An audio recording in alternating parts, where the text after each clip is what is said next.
नालंदा विश्वविद्यालय, एक ऐतिहासिक दृष्टि। नालंदा विश्वविद्यालय प्राचीन भारत का एक प्रमुख शिक्षा केंद्र था, जिसे भारतीय उपमहाद्वीप और विश्व भर में अपनी प्रतिष्ठा के लिए जाना जाता था। यह विश्वविद्यालय न केवल बौद्ध धर्म का अध्ययन केंद्र था, बल्कि विभिन्न विद्याओं जैसे कि चिकित्सा, गणित, तर्कशास्त्र, खगोल शास्त्र और भाषा विज्ञान का भी प्रमुख केंद्र था। नालंदा विश्वविद्यालय का योगदान और उसका विनाश दोनों ही इतिहास के महत्वपूर्ण अध्याय हैं। नालंदा विश्वविद्यालय की स्थापना 5वीं शताब्दी ईस्वी लगभग 427 ईस्वी में गुप्त वंश के राजा कुमारगुप्त प्रथम ने की थी। यह वर्तमान बिहार राज्य के नालंदा जिले में स्थित था। विश्वविद्यालय का निर्माण बौद्ध धर्म के महायान संप्रदाय के अध्ययन के लिए किया गया था, लेकिन यहाँ विभिन्न धर्मों और विद्याओं का भी अध्ययन होता था। 427 ई में सम्राट कुमारगुप्त की उदारता से नालंदा में स्थापित दुनिया का पहला आवासीय विश्वविद्यालय, जो विद्वान भिक्षुओं और शिक्षकों की कर्तव्य निष्ठा से कायम रहा, 12वीं शताब्दी ई के अंत तक 800 से अधिक वर्षों तक फलता फूलता रहा। ऐसा माना जाता है कि इसमें 2000 शिक्षक और 10,000 छात्र थे। नालंदा विश्वविद्यालय का स्वर्णकाल 6वीं से 12वीं शताब्दी के बीच था। इस दौरान विश्वविद्यालय में हजारों विद्यार्थी और शिक्षक थे। यहाँ के पुस्तकालय धर्मगंज में लाखों ग्रंथ और पांडुलिपियां थीं, जो विभिन्न विषयों पर आधारित थीं। विश्वविद्यालय के शिक्षक महान विद्वान थे, जिनमें आर्यभट्ट, नागार्जुन, ध्यानचंद्र और शीलभद्र शामिल थे।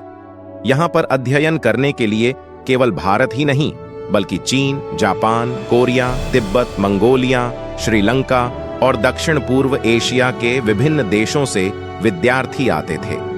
प्रसिद्ध चीनी यात्री वेन त्सांग और इत्सिंग ने यहाँ अध्ययन किया और अपने अनुभवों को विस्तृत रूप से लिखा।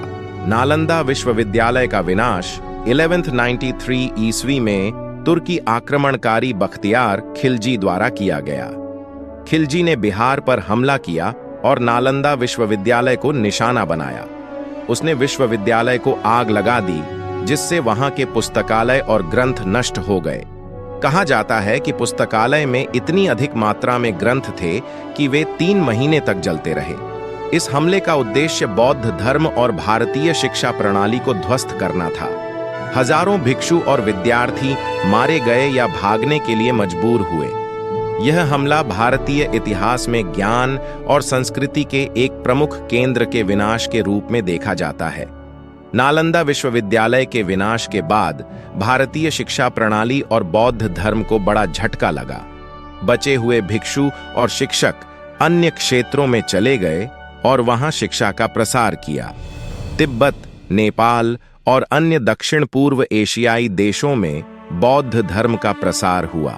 हालांकि नालंदा का महत्व और उसका गौरवशाली इतिहास सदियों तक लोगों की स्मृतियों में बना रहा। 20वीं शताब्दी में भारतीय और अंतर्राष्ट्रीय विद्वानों ने नालंदा के अवशेषों की खोज की और उसे पुनर्जीवित करने के प्रयास किए। 2010 में भारतीय सरकार ने नालंदा विश्वविद्यालय को पुनः स्थापित करने की योजना बनाई, जिसे अंतर्राष्ट्रीय समर्थन भी मिला। नालंदा विश्वविद्यालय के पुनरुद्धार की आधिकारिक घोषणा 2010 में की गई और 2014 में इसका नया परिसर बिहार के राजगीर में खोला गया। इस नए विश्वविद्यालय का उद्देश्य प्राचीन नालंदा की शैक्षिक और बौद्धिक परंपराओं को पुनर्जीवित करना और वैश्विक स्तर पर शिक्षा और शोध का एक प्रमुख केंद्र बनाना है। आज का नालंदा विश्वविद्यालय अंतर्राष्ट्रीय सहयोग और सांस्कृतिक आदान प्रदान का प्रतीक है। यहाँ विभिन्न देशों के विद्यार्थी और शिक्षक अध्ययन और शोध कर रहे हैं, जिससे यह विश्वविद्यालय एक बार फिर से वैश्विक शिक्षा का केंद्र बन गया है। नालंदा विश्वविद्यालय का इतिहास भारतीय शिक्षा, संस्कृति और बौद्ध धर्म के समृद्धि और पतन की कहानी है। इसका स्वर्णकाल एक समय था जब यह विश्वविद्यालय वैश्विक शिक्षा का केंद्र था, और इसका विनाश भारतीय इतिहास का एक दुखद अध्याय है। आज के समय में नालंदा विश्वविद्यालय का पुनरुद्धार उस गौरवशाली परंपरा को पुनर्जीवित करने का प्रयास है, और यह शिक्षा और ज्ञान के क्षेत्र में भारत के योगदान को फिर से स्थापित करने का प्रतीक है।